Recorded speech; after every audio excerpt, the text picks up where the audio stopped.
अर्थात जो एक परिवर्तन आता है उसको संधि कहते हैं। जैसे विद्यालय है, विद्या प्लस आलय, विद्या को बोलते हैं तो जो ये या है, या में किसकी ध्वनि आती है, आ की ध्वनि आती है, प्लस आलय, और आलय में भी किसकी ध्वनि है, आ, तो यहाँ भी आ की ध्वनि है और यहाँ भी आ की ध्वनि है, तो आ प्लस आ मिलके क्या बनेगा, आ बनेगा। इसलिए ये क्या आया, विद्या प्लस आलय विद्यालय, यहाँ पर आ है। अब देखिए संधि के प्रकार। संधि मुख्य रूप से 3 प्रकार की होती है, या हम कह सकते हैं कि संधि के 3 भेद होते हैं। नंबर 1 स्वर संधि, नंबर 2 व्यंजन संधि, नंबर 3 विसर्ग संधि। सबसे पहले हम पढ़ेंगे स्वर संधि। स्वर संधि एक स्वर का दूसरे स्वर से मेल होने पर, अर्थात नाम से ही पता चल रहा है कि स्वर, 2 स्वरों के मेल से, एक स्वर मतलब जो पहला स्वर है और जो दूसरा स्वर, इन दोनों के जोड़ने से जो एक विकार, एक जो परिवर्तन आता है उसको हम स्वर संधि कहते हैं। उदाहरण देखिए, सु प्लस आगत, हम बात कर रहे थे स्वर की, तो सु को बोलने में किसकी ध्वनि आई, ऊ की ध्वनि आई, प्लस आगत आ, तो ऊ प्लस आ दोनों ने मिलके वा बनाया है, तो सु प्लस आगत क्या बना, स्वागत, मतलब ये क्या है, एक स्वर संधि है। नेक्स्ट उदाहरण देखिए, परम प्लस अणु। जब हम परम को बोलते हैं तो जो मैं है, इस मैं को बोलने से किसकी ध्वनि आती है, ए की ध्वनि आती है, क्योंकि मैं क्या है, एक व्यंजन है, और व्यंजनों को हम किसकी सहायता से बोलते हैं, स्वरों की सहायता से बोलते हैं, तो ये क्या है, एक स्वर है। ऐसे ही प्लस अणु, ये भी क्या है, ए, तो ए प्लस ए मिलके क्या बना, आ, तो परम प्लस अणु क्या बना, परमाणु। स्वर संधि के भेद। स्वर संधि के 5 भेद होते हैं, या हम कह सकते हैं इसके 5 प्रकार होते हैं। सबसे पहले देखिए दीर्घ संधि। दीर्घ संधि मतलब दीर्घ का मतलब क्या होता है, बड़ा। सेकंड गुण संधि, थर्ड है वृद्धि संधि, फोर्थ यण संधि, और जो 5th है वो क्या है, अयादि संधि। तो सबसे पहले हम किसके विषय में पढ़ेंगे, दीर्घ संधि के विषय में पढ़ेंगे। जैसा कि मैं बता रही थी कि दीर्घ का मतलब क्या होता है, दीर्घ का अर्थ होता है बड़ा, अर्थात बढ़ोतरी होना। जैसे हम पहले हमने वर्ण समझ रहे थे तो हमने पढ़ा था हर्ष या दीर्घ। हर्ष स्वर होते हैं 4 और दीर्घ स्वर होते हैं 7। हर्ष या दीर्घ ए ई उ री से परे, मतलब इनके अलावा यदि हर्ष या दीर्घ स्वर ए ई उ री आ जाए तो दोनों मिलकर आ ई उ री हो जाते हैं। ऐसे समझिए स्टूडेंट्स, जैसे ए प्लस ए, तो दोनों ने मिलके क्या बनाया, आ बनाया, तो ये दीर्घ हो गया। जैसे ई प्लस ई, छोटी ई है यहाँ प्लस छोटी, छोटी ई प्लस छोटी ई मिलके क्या बनी, बड़ी ई। ऐसे ही ऊ प्लस बड़ा ऊ, तो दोनों मिलके क्या बनाया, ऊ बनाया, जिसको हम आप क्या बोलते हैं, बड़ा ऊ बोलते हैं। उदाहरण समझिए, जैसे मत प्लस अनुसार, मत को बोलेंगे तो जो तय है इसमें किसकी ध्वनि आ रही है, ए की, और प्लस क्या है, अनुसार, ये क्या है, ए, तो ए प्लस ए मिलके क्या बना, आ बना। तो मत प्लस अनुसार क्या बना, मतानुसार। और ये आ कहाँ पे है, ये आ है यहाँ पे, मतानुसार, ता में आ की ध्वनि है। पुस्तक प्लस आल्य, तो पुस्तक को बोलते हैं तो जो क है इसमें ध्वनि आ रही है ए की, और जो आल्य है इसमें ये आ, तो ए प्लस आ मिलके क्या बना, आ बना। तो पुस्तक प्लस आल्य क्या बना, पुस्तकालय। तो जो आ बना था इसमें कहाँ पे है, का में, का को बोलेंगे तो किसकी ध्वनि आती है, आ की ध्वनि आती है। नेक्स्ट है दीर्घ स्वर। दीर्घ स्वर देखिए, दीर्घ स्वर की पहचान, अभी हम दीर्घ स्वर बोल रहे थे तो उसकी पहचान कैसे करेंगे, इसका जो एक शॉर्ट ट्रिक है, इसको आसानी से हम कैसे समझें, इसकी एक सीधी सादी सी एक ही इसकी जानकारी है कि इसमें बड़ी मात्रा लगती है। दीर्घ संधि की पहचान क्या होती है कि इसमें बड़ी मात्रा लगती है। जैसे मही प्लस इंदर, यहाँ पे तो मही में मही प्लस इंदर, यहाँ पे क्या है, बड़ी ई है, और यहाँ पे क्या है, छोटी ई, तो इन दोनों ने मिलके क्या बनाया, बड़ी ई बनाया, तो ये क्या बन गया, महेंद्र। तो है में किसकी मात्रा लग रही है, यहाँ पे बड़ी की मात्रा लग रही है। ऐसे देखो सु प्लस उक्ति, यहाँ पे छोटा हुआ है, यहाँ पे भी छोटा हुआ है, लेकिन इन दोनों ने मिलके क्या बनाया, बड़ा ऊ बनाया है, तो यहाँ पे सु प्लस उक्ति क्या बनी, सुक्ति। नेक्स्ट आप समझेंगे गुण संधि।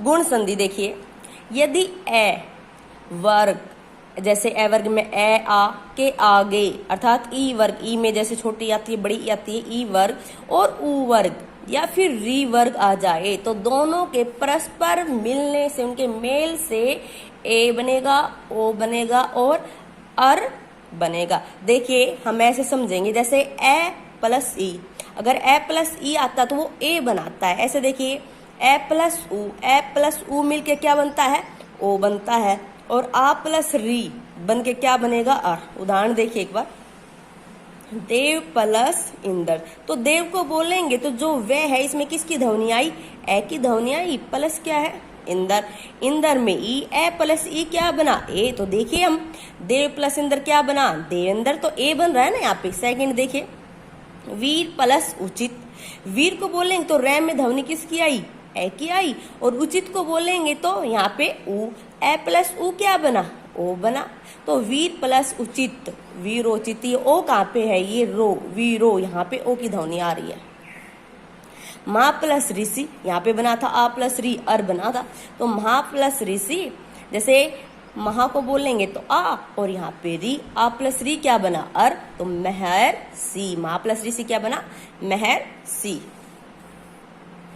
नेक्स्ट देखिए गुण संधि की पहचान, शॉर्ट ट्रिक, आप कैसे समझेंगे कि गुण संधि है, क्योंकि इसमें एक मात्रा होती है, जैसे नरेश ए की ध्वनि आ रही है, यथेष्ट, वीरोचित ए बना था आपने ऊपर उदाहरण में देखा, ओ बन रहा है यहाँ पे। नेक्स्ट है वृद्धि संधि, कौन सी है, वृद्धि संधि, जैसे ए वर्ण ए आ के आगे यदि ए वर्ण आ जाए, या वर्ग कह सकते हैं, ए वर्ग में जैसे ए आई आ जाए तो दोनों मिलकर आई तथा ओ वर्ण आ जाए तो दोनों मिलकर औ बनाते हैं, औ बन जाते हैं। जैसे उदाहरण देखिए, जैसे ए प्लस ए क्या बनाया, आई बनाया, और ए प्लस ओ क्या बनाया, औ बनाया। उदाहरण देखिए, जैसे एक प्लस ए तो ये क्या बना, एक एक, तथा प्लस ए तथेव, इसमें एक एक बना, तो जैसे ए प्लस ए आई बना, तो यहाँ पे आई की दो मात्रा है, जैसे तथा प्लस ए तथेव, यहाँ पे तथा को बोलेंगे तो किसकी ध्वनि आ रही है, आ की ध्वनि आ रही है, और यहाँ पे क्या है ए, तो आ प्लस ए मिलके क्या बना, आई बना। महा प्लस ओजस्वी, महोजस्वी, जैसे महा तो महा में हा में किसकी ध्वनि आ रही है, आ की, और यहाँ पे क्या है ओ, तो आ प्लस ओ मिलके क्या बना, यहाँ पे औ बना, तो यहाँ पे औ कहाँ पे है, ईरा महो, महा प्लस ओजस्वी क्या बना, महोजस्वी। ऐसे ही महा प्लस ओदार्य, यहाँ पे महा को बोलेंगे तो हा में किसकी ध्वनि आ रही है, आ की आ रही है, और यहाँ पे क्या है औ है, तो इन दोनों को मिला के क्या बना, आ और औ को मिलके औ ही बना, तो महा प्लस ओदार्य क्या बना, महोदार्य। अब इसकी पहचान देखिए, वृद्धि संधि को आप पहचानेंगे कैसे, तो इसकी भी एक ट्रिक है, इसका भी एक बहुत ही आसान तरीका है कि इसमें दो मात्रा मिलेंगे आपको, किसमें, वृद्धि संधि में क्या मिलेंगे आपको, दो मात्रा मिलेंगी, जैसे दंतोष्ट, तथेव, सदैव, महोजस्वी, महोदार्य। नेक्स्ट देखिए स्टूडेंट्स, यण संधि। नेक्स्ट कौन सी संधि आपकी, यण संधि। तो यण संधि में देखिए, यदि ई, ऊ और री वर्ण के बाद कोई भी भिन्न स्वर आए तो जो ई वर्ण है ये में बदल जाएगा, और जो ऊ वर्ण है वो किस में बदलेगा, वे में, तथा जो री वर्ण है वो किस में बदलेगा, रे में बदल जाता है। उदाहरण से देखिए, जैसे मैं अभी बोल रही थी कि ई और ऊ दोनों किस में बदलेंगे, यह में, ई प्लस ऊ, यह बना रहे हैं, तो यह यहाँ पे देखिए प्रति प्लस उत्तर, प्रत्युत्तर, तो यहाँ पे ये है। ऊ प्लस आ क्या बना, वा, तो सु प्लस आगत, तो यहाँ पे ऊ, यहाँ पे आ बना वा, स्वागत में वा यहाँ पे। री प्लस आ, रा बन रहा है, तो मातृ प्लस आदेश, मातृ में यहाँ पे री, यहाँ पे आ, री प्लस आ क्या बना, रा, तो क्या बना, मात्रा देश। अब यण संधि की पहचान देखिए कि यण संधि में आपको क्या मिलेंगे कि जो ये, रे, ले, वे, इनसे पहले आपको आधा वर्ण मिलेगा। क्या मिलेगा, इनसे पहले आपको आधा वर्ण मिलेगा, जैसे उपयुक्त है, व्यू है, व्यवस्था है, स्वागत है, पित्रादेश है। तो उपयुक्त में देखिए यहाँ पे ये ऊपर र है और यहाँ पे यू है, तो यहाँ पे र ये क्या है, आधा वर्ण, य से पहले। व्यू य से पहले, वे क्या है, आधा है। व्यवस्था में य से पहले क्या है, वे आधा है। स्वागत में वे से पहले क्या है, से आधा है। पित्रादेश, यहाँ पे कई समझते हैं कि ये त्रय है, त्रय में तय तो आधा है, लेकिन यहाँ पे जो पैरों में र है ये पूरा है, तो र को हम पूरा बोलेंगे, ये आधा ही है। तो यहाँ पे रा है, ये रा से पहले आधा क्या है, तय है। नेक्स्ट देखिए अयादि संधि, क्या है, अयादि संधि। जैसे ए वर्ण और व ओ वर्ण के बाद यदि कोई भिन्न स्वर आए तो एक क्या बनाएगा, आय में बदल जाएगा, और आई किस में बदलेगा, आय में बदलेगा। किस में बदलेगा, आई आय में। ओ औ में तथा औ आओ में बदल जाता है। उदाहरण देखिए, जैसे अभी मैं बता रही थी आपको, जैसे ए प्लस ए क्या बना, आई। इसका उदाहरण से समझिए, जैसे ने प्लस अन, नयन, तो यहाँ पे ए प्लस ए क्या बना, आई। तो यहाँ पे नयन में आई क्या है, यहाँ पे है आय। न को बोलेंगे तो ए की ध्वनि आई, और यहाँ पे ये रहा आई। नेक्स्ट देखिए आई प्लस ई, आई। आई देखिए इसमें नायिका, नायिका में आई कहाँ पे आया, ना को बोलेंगे तो आ की ध्वनि आई, और यहाँ पे ये आई।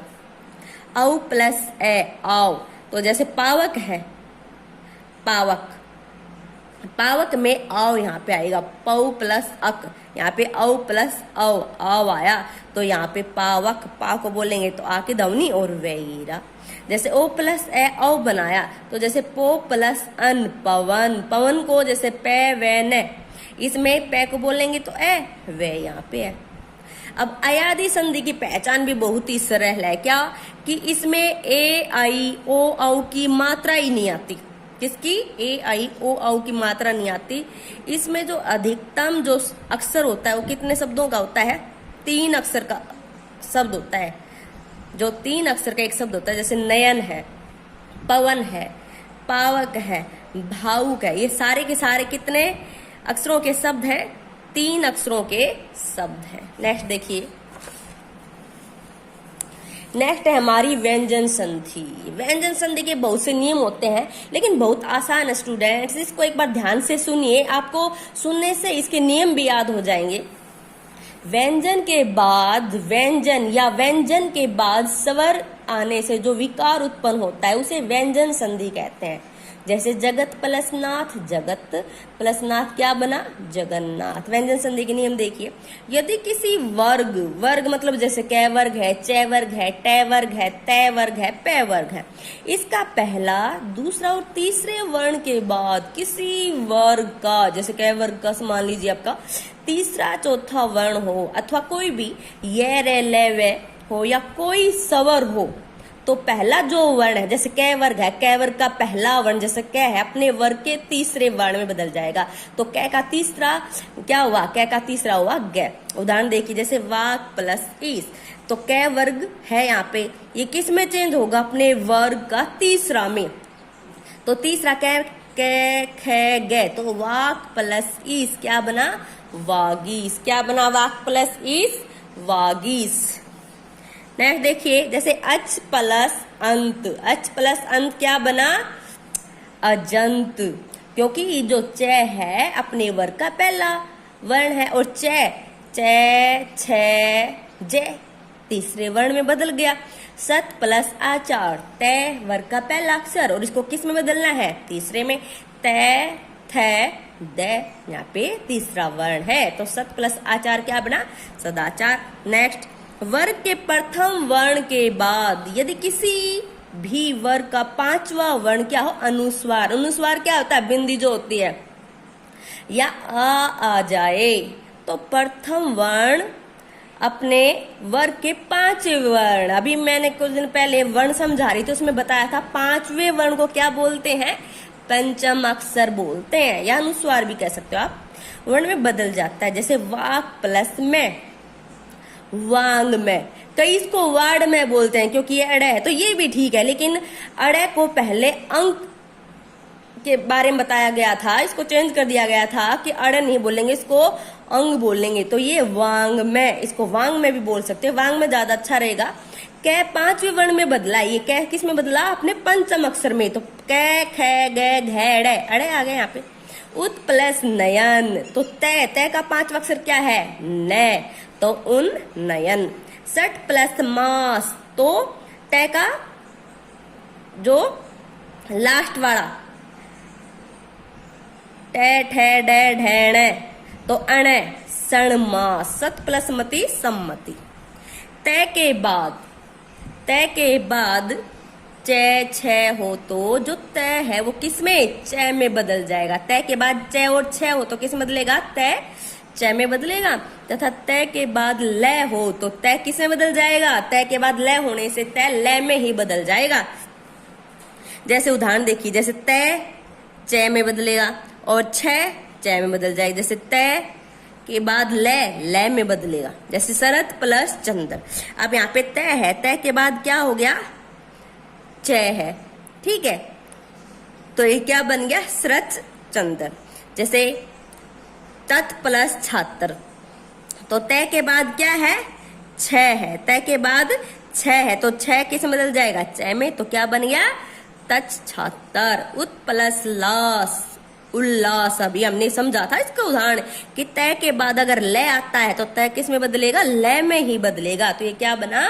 उल्लास। नेक्स्ट उदाहरण देखिए, तय, तय या द के बाद ज या झ हो तो तय किस में बदलेगा? ज में बदलेगा। और तय द के बाद ट या ठ हो तो तय द किस में बदल जाएंगे? दोनों ट में बदलेंगे, ठीक है।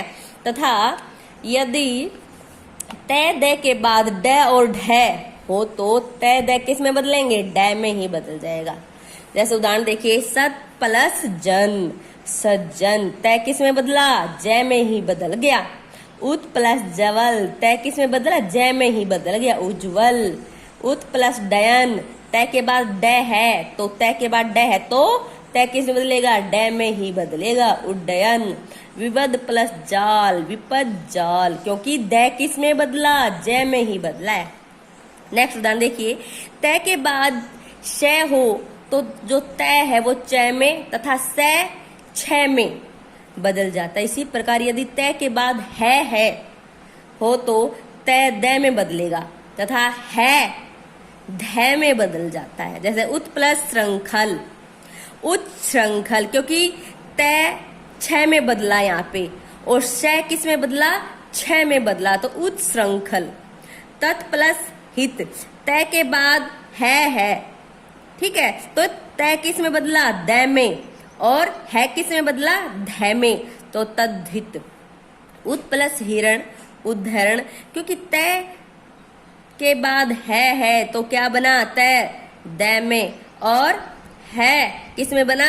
ध में बदल गया, उद्धरण। यदि पहला शब्द सवरांत, सवरांत मतलब सवर हो, क्या हो? पहला शब्द सवरांत अर्थात सवर हो तथा पहले शब्द के अंत में सवर और दूसरे शब्द का जो आरंभ होता है वो छ से हो तो जो छ है वो चच हो जाएगा। क्या हो जाएगा? चच हो जाएगा। जैसे अनु प्लस छेद है, अनुच्छेद, क्योंकि अनु को जब हम बोलेंगे तो इसमें नू में किसकी ध्वनि आई? ऊ की ध्वनि आती है, और उसके बाद क्या है? छ है, तो ये स्वर और ये छ, तो क्या बदला? यहाँ पे चच बन गया, अनुच्छेद। प्री प्लस छेद, यहाँ भी क्या है? ई क्या है यहाँ पे? स्वर, और ये छ क्या है? व्यंजन है, तो स्वर के बाद अगर छ आएगा तो चच में बदलेगा, परिच्छेद। नेक्स्ट देखिए जय, उदाहरण इसका, मैं के बाद यदि किसी वर्ग का कोई व्यंजन हो तो जो मैं या तो अनुस्वार हो जाएगा या वर्ण के पंचम वर्ण में बदल जाएगा। देखिए जैसे सम प्लस कल्प, ये जो मैं है किस में बदलेगा? या तो अनुस्वार या पंचम अक्षर, तो सम प्लस कल्प ये अनुस्वार, संकल्प पंचम वर्ण भी कह सकते हैं। सम प्लस जय संजय, क्योंकि मैं किस में बदला, अनुस्वार में बदला। अहम प्लस कार अहंकार, अनुस्वार में बदल गया यहाँ पे मैं। सम प्लस न्यासी सन्यासी। एक बात और यहाँ से देखिए ध्यान से, कई बच्चे इसको सन्यासी लिख देते हैं, सन्यासी नहीं सन्यासी, इसके अंदर दो न आएंगे। नेक्स्ट देखिए, मैं के बाद ये रेलेवे या से है हो तो जो मैं है वो क्या हो जाएगा, अनुस्वार हो जाएगा। जैसे सम प्लस योग संयोग, मैं के बाद क्या आया, ये आया, तो यह किस में बदल गया, अनुस्वार में। सम प्लस सार, यहाँ भी संसार, मैं किस में बदला, अनुस्वार में। सम प्लस हार संहार। मैं के बाद नेक्स्ट उदाहरण है ये, मैं के बाद यदि कोई सवर मैं या राज या फिर राट हो तो मैं का मैं ही रहता है।